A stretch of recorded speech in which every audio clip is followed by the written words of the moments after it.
digestive system. We're going to understand how the digestive system functions to maintain a healthy body. So the digestive system's function is to break down food in two ways, physically and chemically, to turn large chunks of food into small molecules that can then be absorbed into the body. This is important because every cell in the body needs nutrients to undergo respiration, to release energy so that it can do its job. Here is a diagram of the digestive system. So you have one of these in your booklet, and you can label your digestive system with all the different parts. So I've got a list here.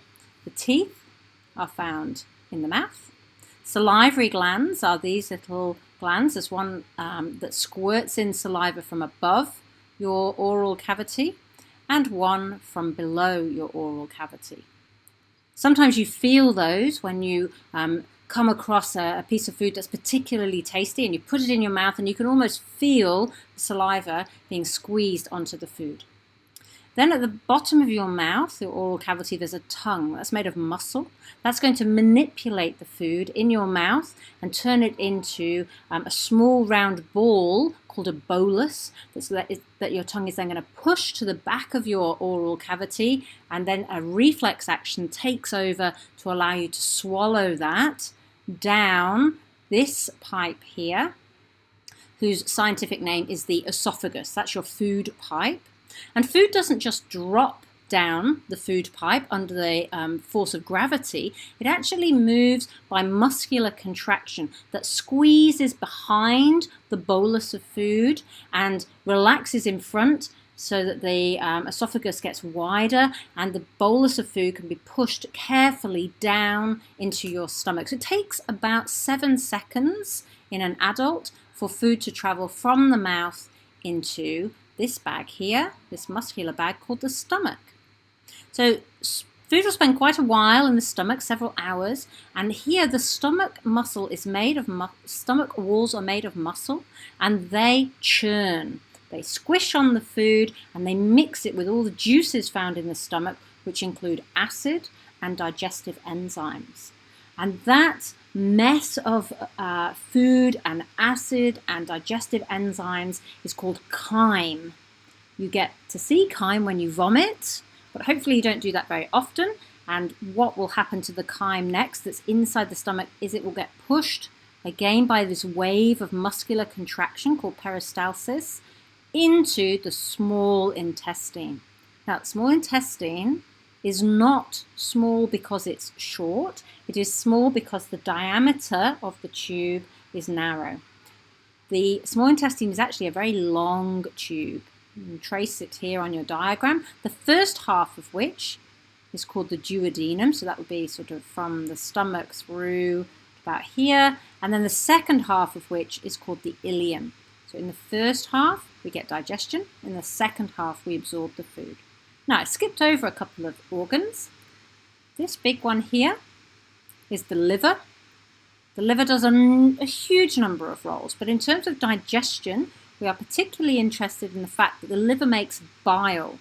Bile is stored in this little pouch here called the gallbladder. Bile is released through these tubes into the small intestine. It neutralizes the acid from the stomach, and it emulsifies fats. That means it turns fats from big droplets into small droplets so that we can chemically digest them faster. And this organ here, this feather-shaped organ, is called the pancreas. Pancreas also has lots of roles in the body, but in terms of digestion, we're interested in the fact that the pancreas releases enzymes. It releases enzymes that are going to chemically break down big molecules into small molecules. So we have entered the food into the small intestine, we travel all the way around here, and we are now at the large intestine, which is large because it's wider, not because it is longer. So the large intestine moves up the colon here, across the colon there, down colon here, and into this area of the large intestine called the rectum. That's where you store feces before you eject it through a little circle of muscle called the anus. Now, you might have noticed there was a little structure here. In humans, this probably doesn't play a very significant role because you can live without it, but it's probably got some role to do with the immune system in humans. It has other roles in other animals, but for us, the appendix doesn't seem to do very much. So this is the digestive system overview. Add the labels to your diagram. So when we think about different types of digestion, we have physical digestion, the actual turning of large chunks into small chunks, which have a much larger surface area. We can do this in our mouth when we chew. We can churn in our stomach. We can use those waves of muscular contraction moving food along called peristalsis, and we can emulsify fats using bile from the liver, making big fat droplets smaller so there's a larger surface area. Here's a diagram of two different sets of teeth. This is where chewing takes place in animals, and it's turning big chunks of food into small chunks of food. This animal is a herbivore, lots of grinding teeth to attack those plant cells and break open their cell walls.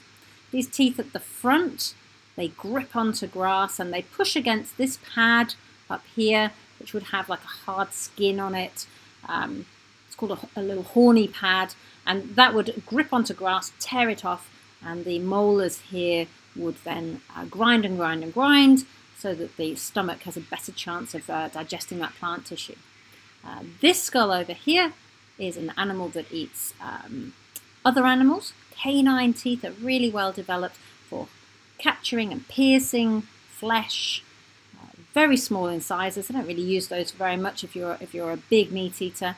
You've got molars that look like a mountain range. They're called carnassial molars. They tear and shred meat. You do have a little bit of molars back here for grinding on bones or skin, but that's a great carnivore dentition there compared to the herbivore's dentition with the flat molars for grinding over here.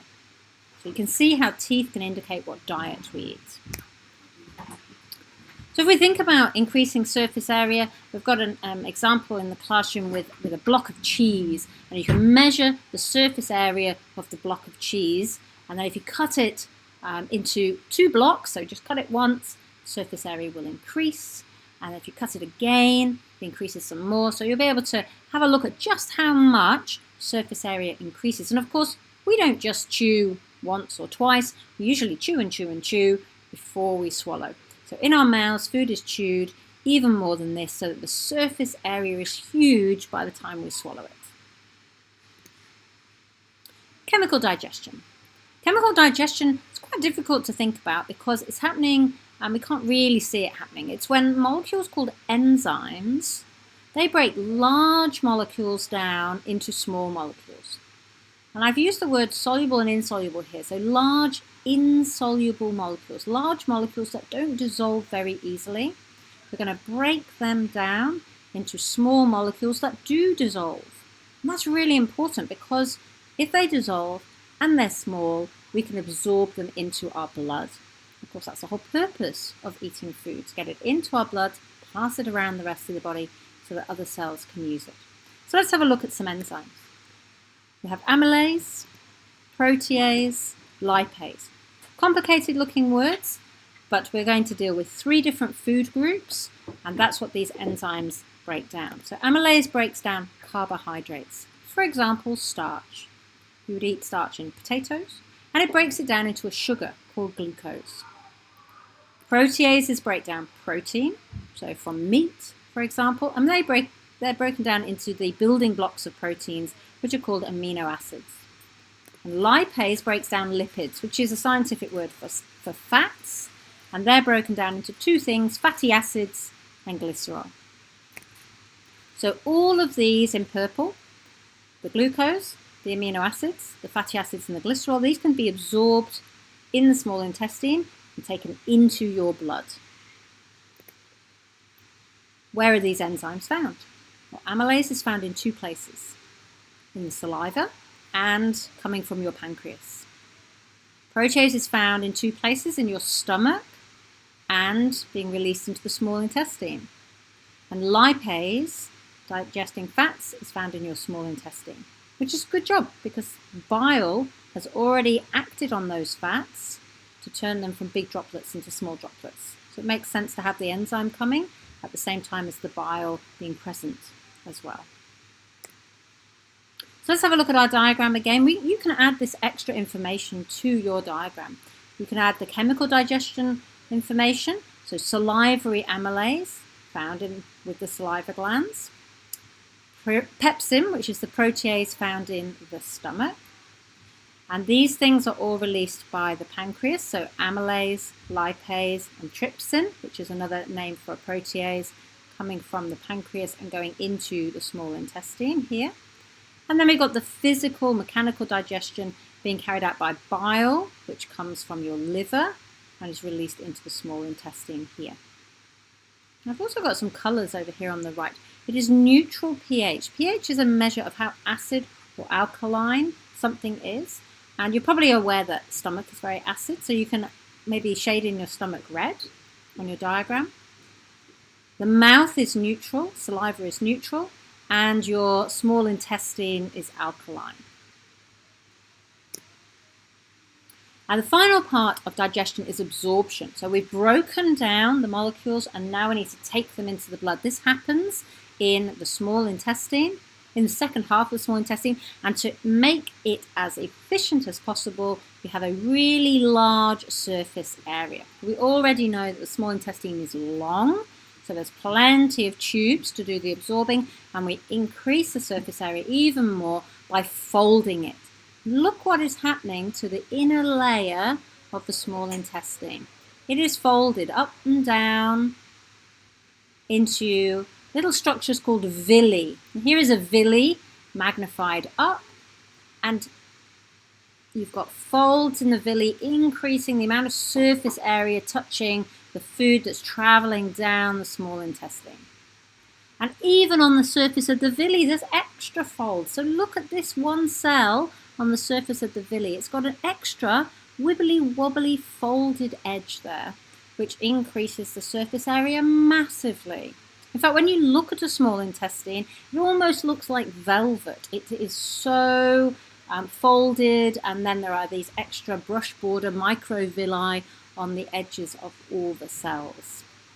So that surface area is going to absorb all those digested molecules into the blood, and then our digestive system is helping our blood and our whole body to function.